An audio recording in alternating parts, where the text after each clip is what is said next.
And so Hagar again finds herself leaving Abraham and Sarah's house for the wilderness, this time carrying a child and some bread and a small skin of water that quickly runs dry. She puts her son in the bushes, she sits across from him, and feeling hopeless and resigned and full of grief, she weeps. And like before, in this wilderness setting, Hagar encounters God.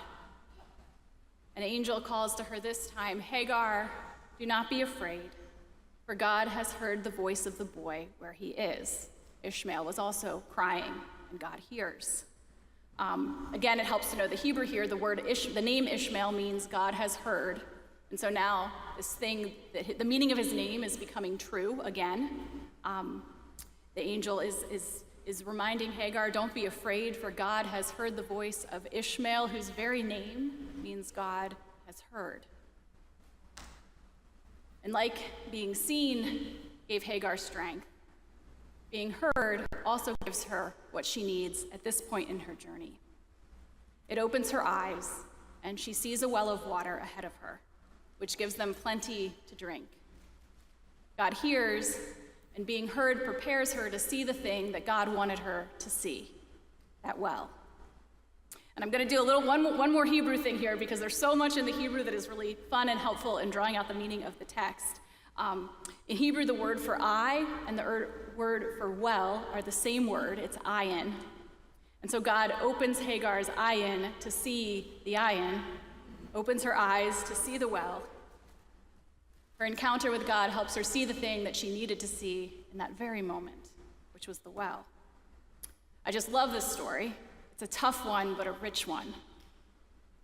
God is a God of seeing, who gives Hagar, who gives us, each of us, the gift of being seen and heard just as we are, just where we are. And God helps Hagar and us see what we need to see, to open our eyes to the well that's before us. There's a common English student Bible that we often give out to confirmation classes. I have a copy of it in my office, and so I looked up what it says about this story. And it offers a prompt for reflection that I think is worth sharing about Hagar. It says in the margin of the text, "Here we see God visiting not Abram, but Hagar, the woman Sarai has treated harshly." In that culture, Hagar's social status, both as a woman and a foreigner, would have meant that she had very little social power. And though humans exclude her, God seeks her out. God sees her.